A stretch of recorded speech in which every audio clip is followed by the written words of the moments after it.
just getting country? Oh, yeah.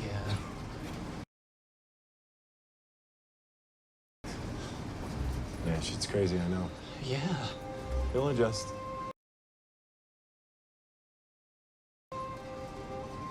I'm Dave. Klaus.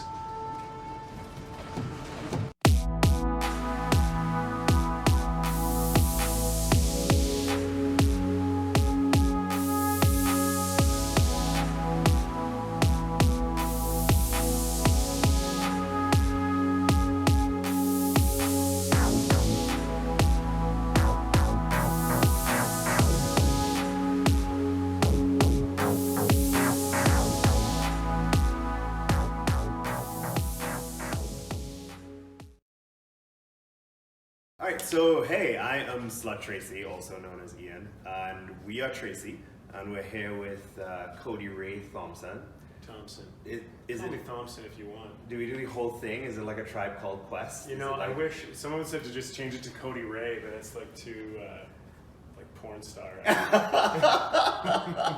I'm sure your new fans won't mind that route in your career. I guess I'm slowly just working my way into it. So.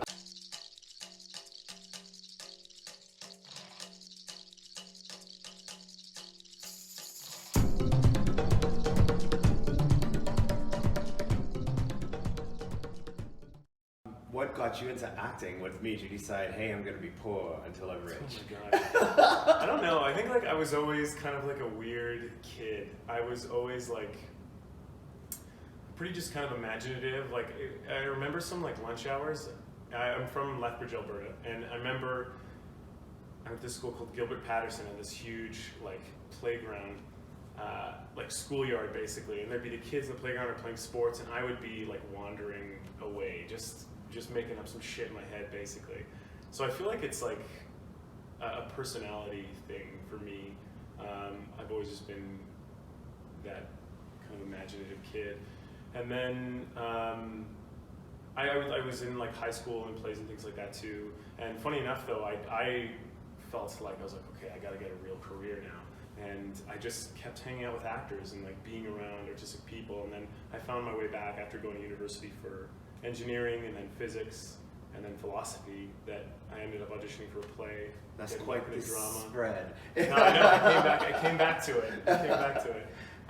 So you're basically a sci-fi character yourself. You're like, you can make stuff up with your physics background and your engineering background. Well, I mean, that's the great part of this job is like, I know that sounds cheesy, but it really like informs everything that you do. Like that's life experience in general of whatever I do. If I'm going out to an art show, or I mean, I found myself the other day, I was at a friend's her moot. I was telling you about this, and literally like 2 days later I'm playing like a lawyer. It was not a big role, but then suddenly you're kind of in that headspace. You're like, I've been around these people, I've had these conversations now, right?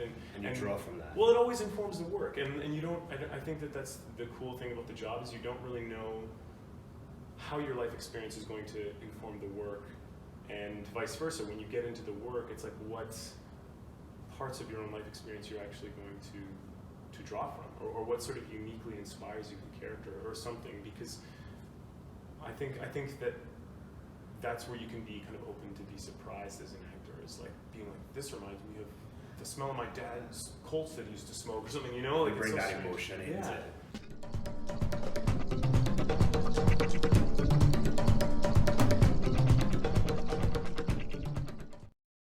Shooting a pilot in Vancouver, and I had a friend help me with it, and they didn't even have proper sides for the character. It was like something that they had like whipped up, and it was very, I remember signing an NDA, so there wasn't even actual characters of the show, but the scene was like obviously like a man sort of meeting another man in a bar, and that it was like a bar scene basically. Right. And yeah, I just shot it and got the role, and for me it was always about just loving another person, or that first meeting or whatever, and that first spot. That's it. Yeah.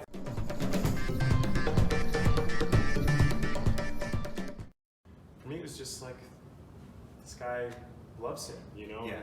And obviously the circumstances within the show make that difficult or scary. I mean, obviously being in the Vietnam War and things like that, but that's what's underneath all of it, I think. I think also my next question is, did you kind of have an idea of the comic going into this, or that came after? No, I really didn't do a lot of research, and obviously, like, I knew about the character, that it was not supposed to be a man. It's obviously supposed to be this Vietnamese woman. Yes. But no, I just looked at like what had to happen in the scene, who the character was that they gave me, and I obviously just sort of made it my own. And luckily, I didn't have to draw. Or not maybe luckily, but I didn't owe anything to some other IP that's out there. Right. So I guess it gave me some freedom. So you got to make Dave his own person. Yeah, and I didn't really think about it within the context of the comic or anything. I just really was looking at kind of the relationship between Klaus and Dave.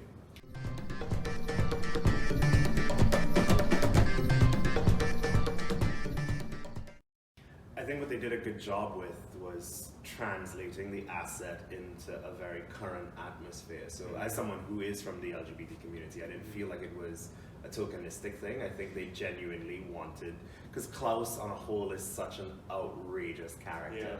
Yeah. And the guy who plays him, even from his days back in, what was Misfits? Yeah, he plays these oddballs really well. Yeah.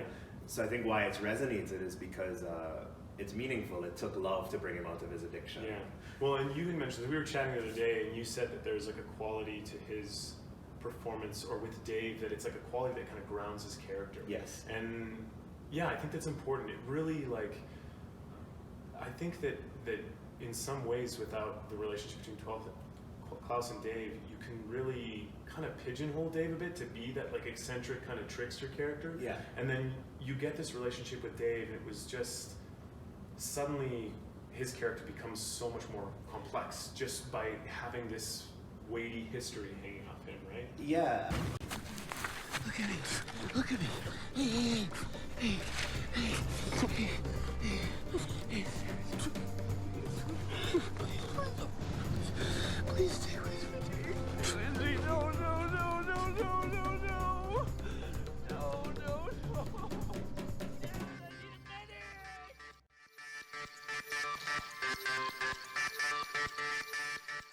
Someone reached out when I was asking from the communities that we post this what they wanted to ask you, and one person was just like, I don't want to ask a question, I just want to say that how they've handled addiction in the show as someone who was an addict is something that resonated with me. So it's even wider than just the community that it's a subset of, but I think it's quite compelling to see where they're going with it, and making something usually dark have a silver lining at the end. You know, it's so funny. I never even thought about that, but this reminds me, I had a conversation with a teacher, and she had said to me that she was like, the opposite of addiction is connection. Yes. And it's this idea that like addicts are sort of filling this void with whatever the addiction takes on, the form it takes on. And the only way you can solve that is through that, like the purest form of connection. And you're right, that's sort of the antithesis of Klaus's character, is this connection with Dave that is ultimately sort of the thing that sort of frees him from it, right? Yeah, I think the next thing that's on everybody's lips is, do you think you're going to be back for season 2? Yeah, I hope so. Like, yeah.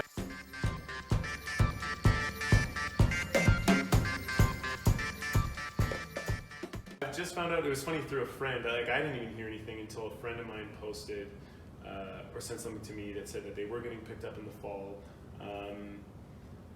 I mean, I've been lucky because there's been a big push online for it, but it's like I don't know what form that takes, like whether or not that has any sort of sway within Netflix, but I hope so. I'm keeping my fingers crossed, because like there's two things, and this asset is a really good job of really staying true to the comics. Yeah. And this shift, there's two things with Klaus that come into play, which they left Easter eggs for. One of them is that God hates him, so he can't die. So he's died several times in the asset, and God is like, fuck off, get away from here. So there was that scene where he met his dad, and you're in that montage as a memory. Yeah, we talked about, and I don't really know what that scene meant, but someone on Twitter again pointed that out to me, and I was like, I don't remember them taking that picture of me or whatever. Yeah. It's up there.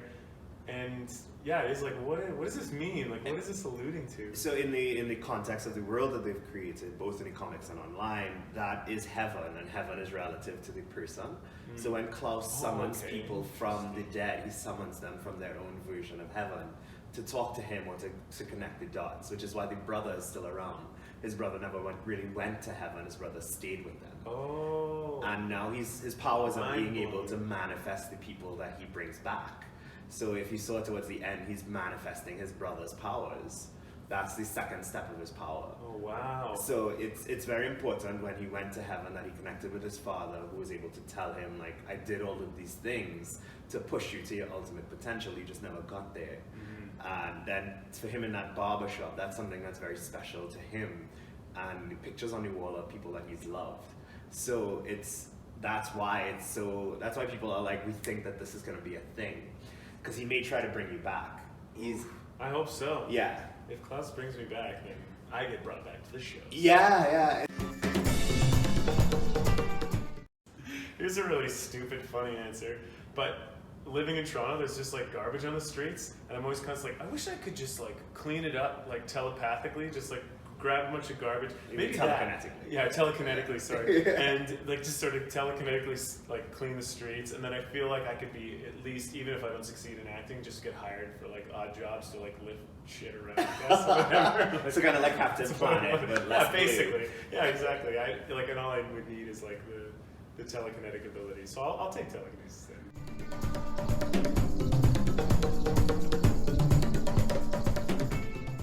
Is there anything in the works right now that you would die for? Like, what is your dream role? What is the role that you would kill for? Oh, that's so difficult because I guess I get asked that a lot, and like I don't know what's coming, right? So it's hard for me to say that. And I mean, if there's something out there that's been done, then it's already been done, and it's hard for me to imagine myself in that.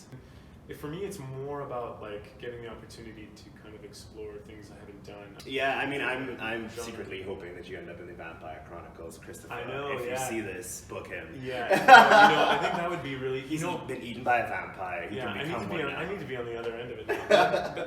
What really interested me, when you had brought that up to me a while back, what would be exciting about that is this idea, again, something that's incredibly unique to play, this idea of a vampire, not just to be this sort of sultry character, but like just living within a character who has literally like seen it all and done it all, like a character that's thousands of years old, and how that would affect your behavior of whether it becomes your humanity, of like how you become like potentially stoic or whatever form that takes. And I think that would be exciting actually. Yeah.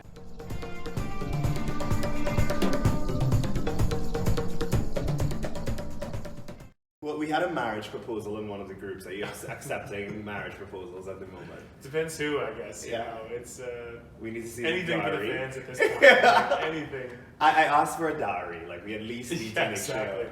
Let's get that dowry above 20K, and then I'll start entertaining it. How are you handling the thirst? Because the first thing that I saw after, because I knew you were in Umbrella Academy, and it took me a little while to watch it, and then I googled your name, and the first thing that comes up is your abs are caught on like a fan website. How are you dealing with that? It's fine now. It's funny, like that actually doesn't come up as much as like the fan videos that people are making. Oh. Yeah, like if you go on Instagram, there's some hilarious ones, and it'll be to some like My Chemical Romance song or something, and they'll be like putting script over top, and it'll just be like the montage of Klaus and Dave, and it's so just like, oh my god.